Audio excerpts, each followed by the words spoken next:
Hi, I'm Rachel, and this is my Would You Read It Challenge video for February 2023, in which I am looking back on the 2019 BookTube Prize Octafinals, specifically Group E.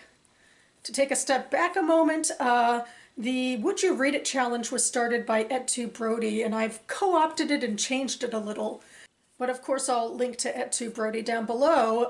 The purpose of the original tag was to read the first sentence of books in contention, however you want to pick them, and then ask your audience if they'd like to go on from there.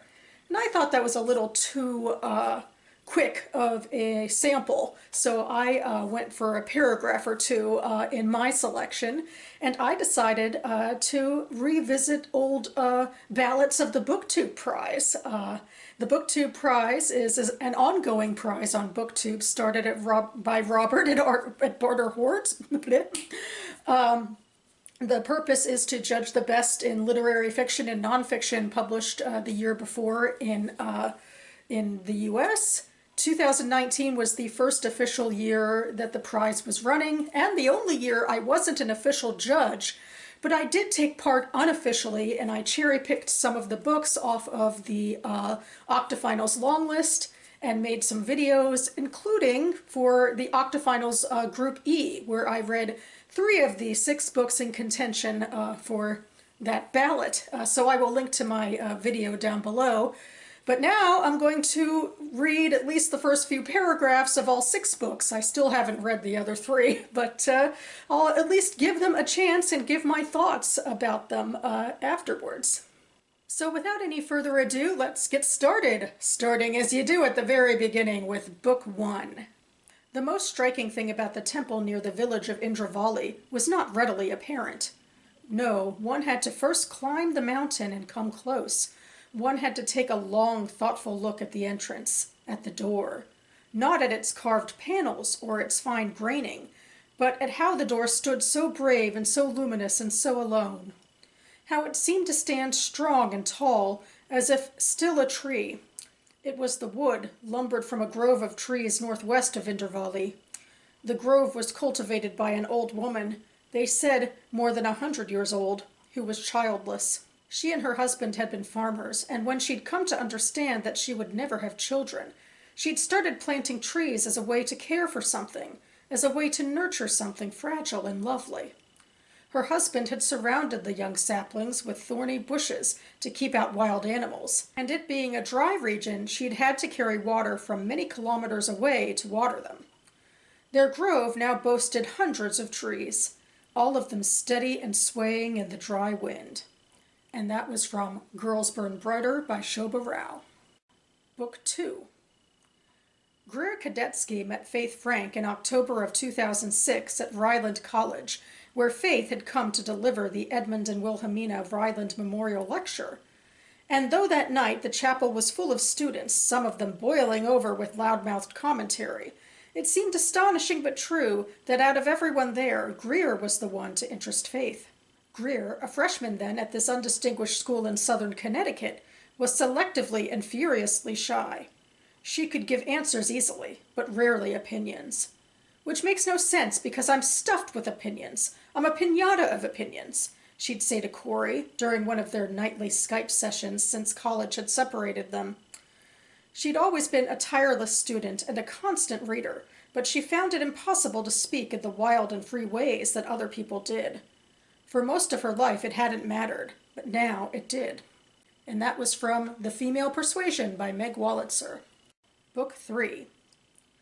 In 1945, our parents went away and left us in the care of 2 men who may have been criminals.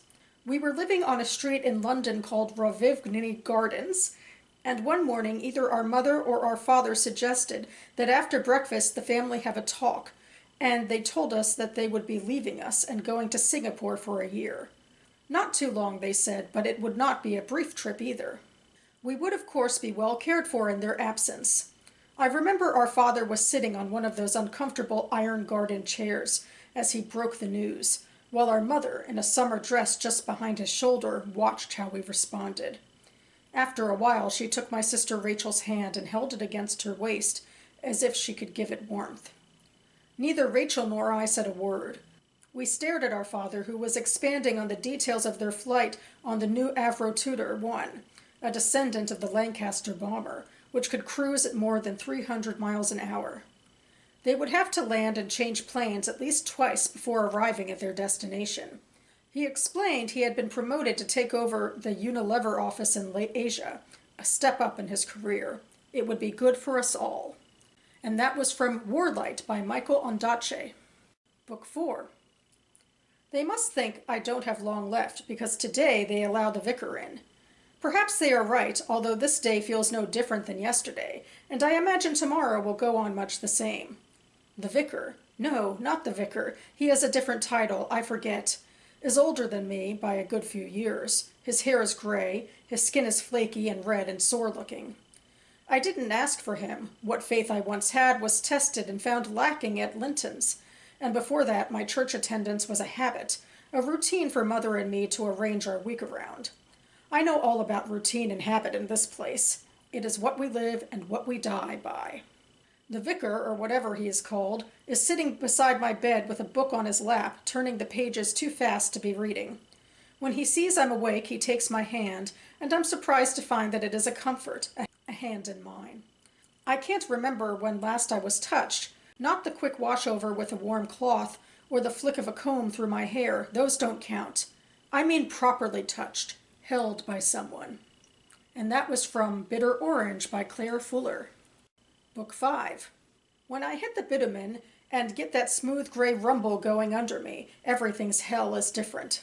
Like I'm in a fresh new world, all slick and flat and easy. Even with the engine working up a howl and the wind flogging in the window, the sounds are real soft and pillowy. Civilized, I mean. Like you're still on the earth, but you hardly notice it anymore. And that's hectic. You'd think I never got in a car before. But when you've hoofed it like a dirty goat all those weeks and months, and when you've had the stony slow prickle up hard country right in your face that long, it's bloody sudden. Some crazy shit, I tell you. Brings on this angel feeling, like you're just one arrow of light. And bugger me, here I am, hitting 100 already, and still not even in top gear. Or squishy upholstery with one of them piney tree things jiggling off the mirror. I'm flying. And just sitting on me arse to do it. Off the ground. Out of the dirt. And I'm no kind of beast anymore. And that was from The Shepherd's Hut by Tim Winton. And finally, number 6. The Biographer. In a room for women whose bodies are broken, Ivor Minivudoter's biographer waits her turn. She wears sweatpants and is white-skinned and freckle-cheeked, not young, not old. Before she is called to climb into stirrups and feel her vagina prodded with a wand that makes black pictures on a screen of her ovaries and uterus, the biographer sees every wedding ring in the room. Serious rocks, fat bands of glitter. They live on the fingers of women who have leather sofas and solvent husbands, but whose cells and tubes and bloods are failing at their animal destiny. This, anyway, is the story the biographer likes. It is a simple, easy story that allows her not to think about what's happening in the women's heads, or in the heads of the husbands who sometimes accompany them.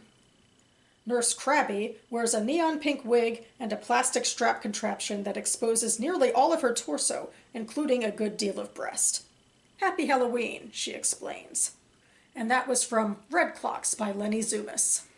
Okay, the 3 books I read from this collection were Red Clocks, The Female Persuasion, and Girls Burn Brighter. And I remember thinking of Girls Burn Brighter as my favorite of the 3, narrowly beating out The Female Persuasion, perhaps. Although I feel like you can't necessarily tell that from the first paragraph, although this is a thing for me. I've found, like doing this tag or similar tags, is some of my favorite books take a while to get going. Like that first paragraph, there's a lot of, beautiful description about this village and the environs, but it doesn't at all get into the characters and what they're dealing with. They're like, unlike, say, The Female Persuasion, which very rapidly introduces us to the characters and what they're dealing with.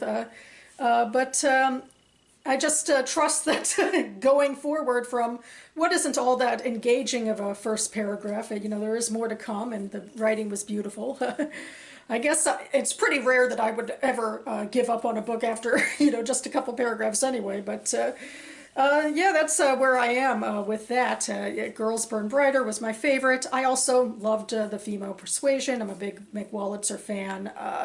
And I loved how she got into this world of these characters. We're talking about a young woman in college trying to find her voice. We're talking about a female mentor who, obviously they're going to have a relationship after this. And then Red Clocks didn't work for me as much, although I wonder if I'd feel differently reading it now, because it very much is a book about what happens when women's reproductive rights are taken away. And this book, of course, was written, and I read it before Roe was overturned in the US. But I don't think my feelings about the book would change. I mean, I agree with what she was trying to do, but I feel like there was, I think, too much didacticism in it. I didn't like the fact that the characters were all referred to by these distancing names, like the biographer.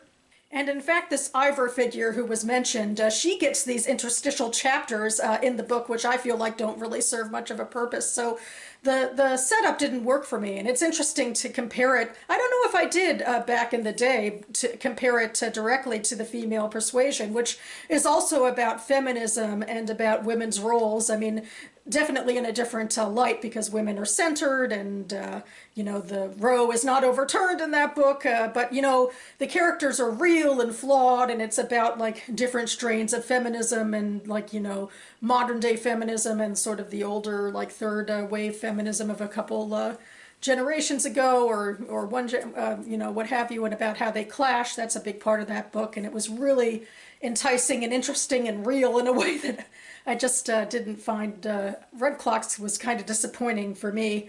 But yeah, other than that, for the three books I did not read, maybe the one that interests me most is by default Bitter Orange, because we're so in somebody's head. I mean, I don't know, I don't even like first person all that much. I feel like I shouldn't like completely dismiss third person. I write in third person as a fiction writer, and I like stories in third person, but maybe there's just something so visceral about this setup of a woman who obviously is in a hospital care and is like so divorced from human contact that like this clergyman taking her hand, really puts one over on her. I mean, so, that's emotional baggage there that, is intriguing on its face.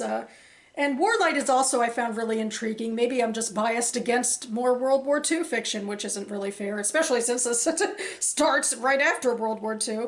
And could be some interesting family things going on here, like, nice, obviously supposed to be an enticing setup of we've been abandoned by our parents and left with criminals. Like, what? Obviously supposed to entice you there and want to know what these characters are about.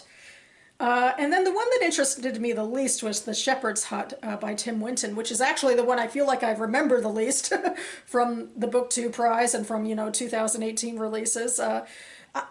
I respect what he's doing, because he's taking on the voice of this man who I'm assuming is very high, but I found it like, distancing as well, because like, the language was just too out there for me.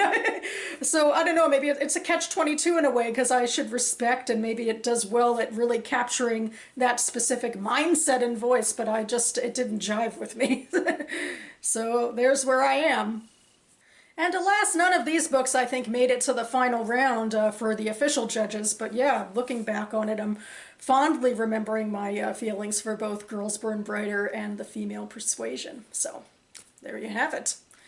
And that about covers it for me now. I will leave Goodreads links down below to these books if you're interested in them, and also to my Goodreads reviews for the three that I actually read. Meanwhile, we are in the middle of the 2023 Octafinals, where I'm an official judge, although, we're almost to the halfway point, I guess, and I just started my second of 6 books. I feel like I'm a little behind, but I feel like I have time to catch up. Sometimes there's that whole, mad dash at the end sort of thing. We'll see how it goes. I hope all of my fellow judges are feeling positive about where they are in their reading, and probably not too stressed out yet about missing the March deadline, the end of March deadline, I should say. But I will also leave information for the BookTube Prize down below. And speaking of current day reading, my next video should be my second Friday Reads video of the month, so stay tuned for that in the coming days. Thanks so much for watching, everyone, and I'll see you next time.